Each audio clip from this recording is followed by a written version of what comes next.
Bismillahirrahmanirrahim. Assalamualaikum warahmatullahi wabarakatuh.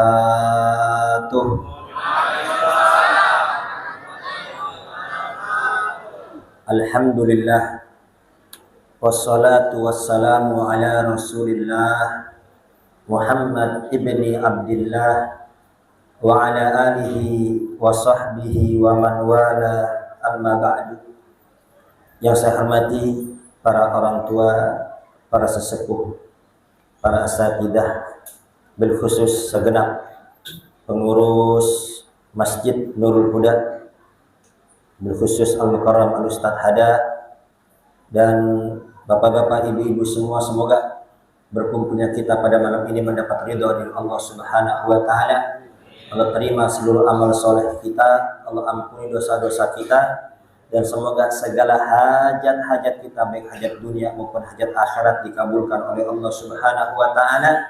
Rezeki kita diberkahi, diperbanyak, semakin dekat dengan Allah, dan wafat dalam keadaan husnul khatimah. Amin. Allahumma amin. Alhamdulillah, nikmat yang sangat besar, anugerah yang sangat-sangat luar biasa. Allah Subhanahu wa taala masih memanjangkan usia kita, menyehatkan badan kita sehingga kita semua masih berada di bulan suci Ramadan, bisa berpuasa, bisa beribadah di dalamnya. Ini semua adalah nikmat yang sangat luar biasa dari Allah Subhanahu wa taala. Maka dari itu, perbesar rasa senang kita, perbesar kegembiraan kita, perbesar sukacita kita akan nikmat yang sangat-sangat luar biasa ini dari Allah Subhanahu wa taala. Akan tapi terus terang, ini kita berada di bulan suci Ramadan, kita girang apa biasa-biasa aja? Kayaknya roman-romannya biasa-biasa aja kayaknya. Ya. Seandainya girang, girangnya juga nggak terlalu girang. Coba untuk takribul fahmi, untuk memudahkan pemahaman, saya akan membuat contoh. Seandainya malam ini kita beli mobil mewah, kita senang apa tidak? Jawab yang kompak, ya. Kalau kita punya mobil mewah, senang apa tidak? Kalau malam ini kita bisa beli rumah besar, kita gembira apa tidak? Kira-kira senangnya senang biasa apa senang banget? Senang banget. Gembiranya gembira banget. Kenapa? Ya demikianlah kita. Ya, kadar keimanan kita seperti itu. Betapa banyak nikmat yang kecil kita anggap itu nikmat yang besar, dan nikmat yang besar kita anggap itu nikmat yang kecil. Nikmat iman, nikmat Islam, nikmat taufik hidayah, bisa berpuasa, bisa sholat tarawih malam ini nikmat yang sangat-sangat luar biasa dari Allah Subhanahu wa taala. Akan tapi kita girangnya biasa-biasa aja, ya, nggak segirang mendapatkan dunia. Padahal dunia beserta isinya nggak bisa dibandingkan, Pak, dengan nikmat akhirat. Dikisahkan bahwasanya Al-Imam Abu Hanifah suatu hari kedatangan tamu. Wahai Imam, duit simpananku hilang di rumah, aku lupa naruh. Semua modal bisnis ada di situ. Kalau itu hilang, habis dah hidup saya. Tolong wahai Imam, beri petunjuk, beri amalan agar aku bisa menemukan barang simpananku tersebut. Kemudian kata Imam Abu Hanifah, tengah malam nanti engkau bangun, sholat 2 rakaat. Kira-kira sholat 2 rakaat mudah apa sulit? Mudah. Banyak apa sedikit? Sedikit. Sholat 2 rakaat tapi yang khusyuk, kata Imam Abu Hanifah. Sholat yang khusyuk, sholat yang baik, benar-benar takut kepada Allah, berharap kepada Allah Subhanahu wa taala. Akhirnya tengah malam dia bangun. Dia tengah malam bangun, dia bangun sholat 2 rakaat. Baru dia baca Fatihah, tiba-tiba dia ingat, ya Allah, ternyata duit simpanan saya simpan di belakang lemari. Ya memang diumpetin, takut ketahuan bini. Akhirnya dia lupa. Ya. Ingat ada di belakang lemari, langsung aja tuh sholatnya yang baru baca Fatihah pengen dibatalin sama dia. Tapi kata dia, ya Allah, ini cuma 2 rakaat sayang. Adalah kelarin, tapi dia ngelarin begitu cepat. Yang seharusnya bacanya dengan khusyuk, dengan tadabbur, dengan penuh harap kepada Allah, ini bacanya jadi cepat, bahkan pengen dibatalin. Cuman 2 rakaat pengen dibatalin lagi. Habis sholat, dia tengok ke belakang lemari, betul ada duit dia. Wah, girang sekali. Keesokan harinya dia datang lagi kepada Imam Abu Hanifah, wahai Imam, kau ini hebat. Kau ini bukan hanya ulama, tapi engkau juga wali Allah, katanya. Duit aku ketemu berkat engkau. Ini kira-kira ini keramat engkau apa bukan nih? Engkau bisa tahu di mana dompet saya. Kira-kira kamu nih keramat apa bukan? Apa kata Imam Abu Hanifah? Ini mah bukan keramat, katanya. Bukan keramat, bukan. Kenapa? Setan nggak mau engkau mendapatkan pahala sholat sunnah 2 rakaat secara sempurna. Kenapa? Karena rakaatani khairum minad dunya wa ma fiha. 2 rakaat sunnah lebih mahal daripada dunia beserta isinya.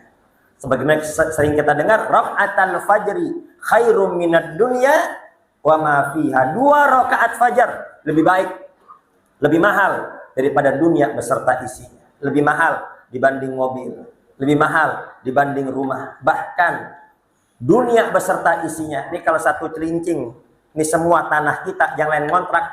Kira-kira kita kayaknya kayak apa tuh? Kaya banget kita.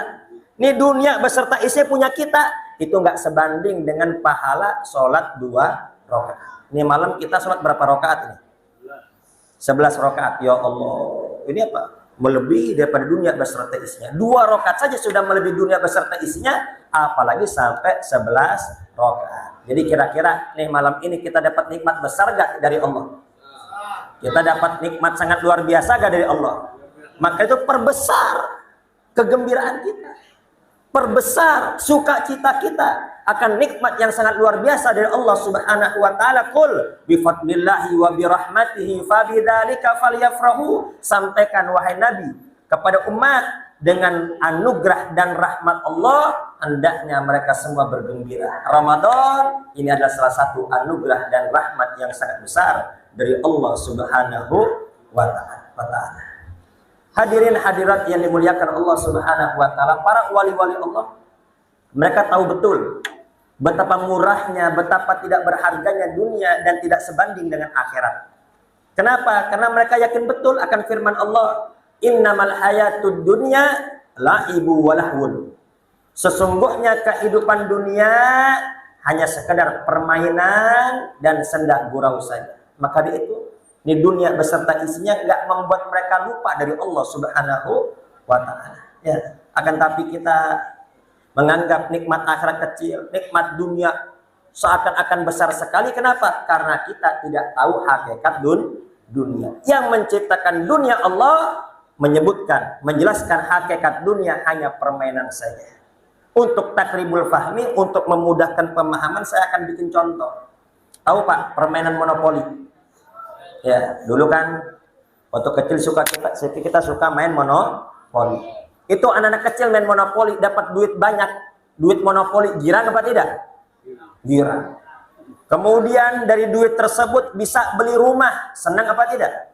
Senang. Kemudian bisa beli hotel, bahkan bisa beli pulau. Oh, senang sekali. Giliran bangkrut, rumahnya dijual, hotelnya dijual, masuk penjara. Nangis gak tuh anak kecil? Sampai nangis tuh anak kecil.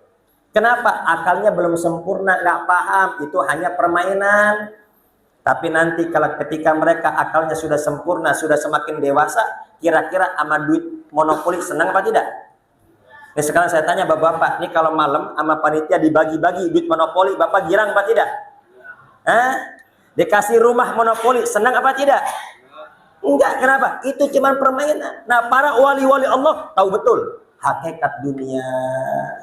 Untuk memudahkan pemahaman lagi, contoh anak kecil ya yang baru berumur 1 tahun. 1 tahun masih merangkak, Pak ya. Dikasih pilihan antara emas 30 gram sama roti. Itu kira-kira anak kecil milih mana? Diambil emas digigit keras. Diambil roti digigit empuk manis. Dia milih roti. Kenapa? Akalnya belum sempurna. Coba kalau dia milih emas, sama toko-toko rotinya bisa dibeli, betul gak? Ini anaknya, coba emaknya ditawarin, mau emas apa roti mah? Pasti milih emas. Demikianlah.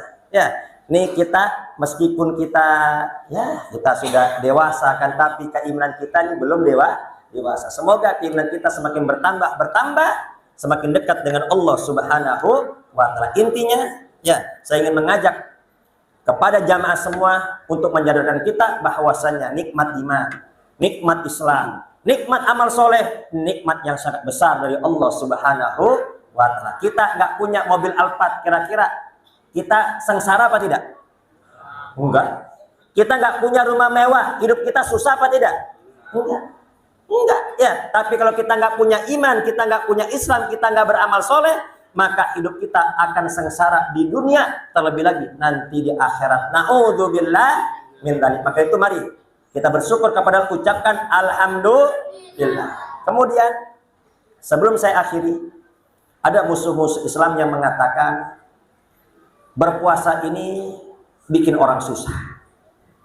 Puasa ini membuat orang menderita.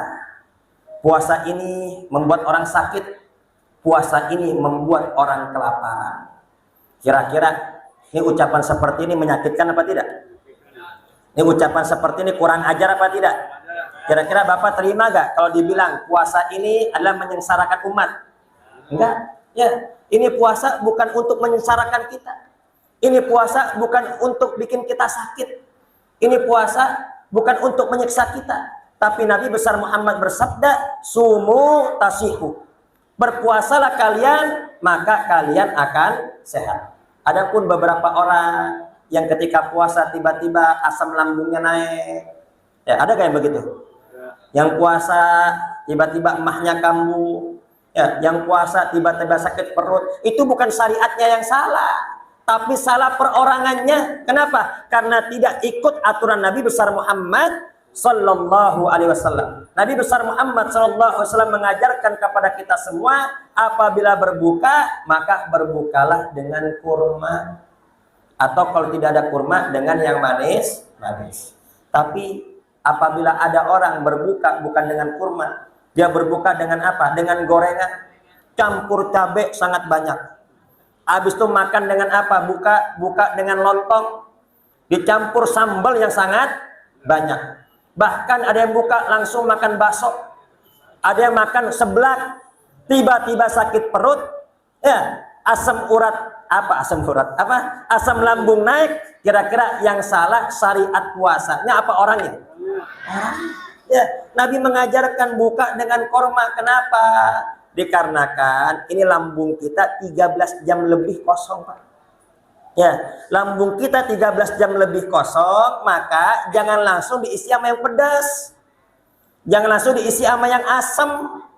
Jangan langsung diisi sama yang kecut, menimbulkan penyakit. Tapi isi dengan korma. Ikuti anjuran Nabi, insya Allah kita akan sehat. Dan juga Nabi besar Muhammad SAW mengajarkan kepada kita, tasaharu fa inna fis sahuri barakah. Makan sahurlah, karena dengan makan sahur ada keberkahan dari Allah Subhanahu wa taala. Kira-kira kita butuh berkah apa tidak? Kira-kira siapa yang nggak kepengen berkah? Berarti orang yang nggak makan sahur, berarti dia nggak mau berkah dari Allah Subhanahu wa taala. Makanya beda, Pak. Orang yang makan sahur dengan yang tidak sahur beda. Puasanya yang sahur segar, tapi kalau yang nggak sahur lemes bawaannya. Ya, kayak ayam sayur. Kenapa kok lemes banget? Iya, semalam nggak sahur. Ya, dengan kita tidak sahur berarti kita menambah waktu kosongnya lambung. Ya, yang seharusnya ini lambung kosong 13 jam lebih, tapi kalau kita tidak sahur, contoh kita makan terakhir jam 11. Habis itu tidur. Nggak sahur lagi. Berarti apa? Dari jam 11, jam 12, jam 1, jam 2, jam 3, jam 4, jam 5 jam lebih. Ini lambung kita udah kosong. Berarti 13 jam lebih ini lambung kita kosong dikarenakan tidak ikut anjuran Nabi besar Muhammad SAW. Kira-kira kalau setelah itu tiba-tiba sakit, tiba-tiba lemes, tiba-tiba tidak semangat, yang salah syariat Islamnya apa orangnya?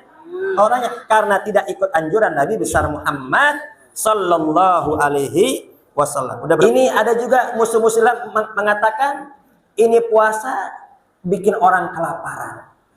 Orang kalau sudah lapar maka akan meningkat tingkat kejahatan. Banyak orang mencuri dikarenakan lapar. Banyak orang merampok dikarenakan lapar. Banyak orang membegal dikarenakan lapar. Semakin banyak orang yang puasa, maka akan semakin banyak orang yang lapar. Semakin banyak orang yang lapar, maka akan semakin tinggi tingkat kejahatan. Kira-kira kurang ajar apa tidak nih Pak? Kurang ajar apa tidak nih Pak? Ini perlu dijawab apa tidak Pak? Perlu dijawab apa tidak? Jawabnya sekarang apa besok? Tapi udah malam. Ya, ini saya masih ada jadwal subuh nanti. Ya, insya Allah saya jawab subuh. Semoga panjang umur, sehat walafiat. Baik, mungkin hanya itu yang dapat saya sampaikan. Jadi intinya perbesar rasa girang kita, rasa senang kita, rasa bahagia kita dikarenakan kita mendapat nikmat yang sangat besar, yang sangat luar biasa dari Allah Subhanahu wa taala. Semoga nikmat iman, nikmat Islam, nikmat taufik hidayah bisa beramal soleh terus menerus Allah berikan kepada kita hingga akhir hayat kita. Mari kita berdoa, Allahumma a'inna ala siyam wal qiyam wa tilawatil Quran. Ya Allah, bantu kami agar kami bisa berpuasa, bantu kami agar kami bisa qiyam Ramadan, salat tarawih, bantu kami agar kami bisa baca Quran. 3 perkara ini, puasa, salat tarawih, baca Quran, tidak mampu kita lakukan tanpa bantuan pertolongan dari Allah. Sekadar puasa, yang soleh bisa, yang toleh bisa, yang baik bisa, yang jahat bisa. Sekedar puasa, ya 1 hari puasa, 2 hari puasa, hari ketiga udah gak puasa lagi. Kenapa tuh? Gak minta pertolongan kepada Allah. Untuk sekadar taraweh, semua orang bisa, orang baik bisa, orang jahat bisa. Tapi untuk istiqomah taraweh, gak semuanya bisa. Ini malam pertama sampai mana nih? Yang sholat? Oh, sampai jauh. Sekarang udah berkurang apa tidak? Untuk istiqomah kita minta pertolongan kepada Allah. Ya, semoga kita semua diistiqomahkan ibadah sehingga bulan ini menjadi bulan rahmat, bulan ampunan dan pembebasan dari azab api neraka untuk kita dan keluarga kita. Amin. Allahumma amin. Kurang lebih saya mohon maaf. Akhirul kalam. Wassalamualaikum warahmatullahi wabarakatuh.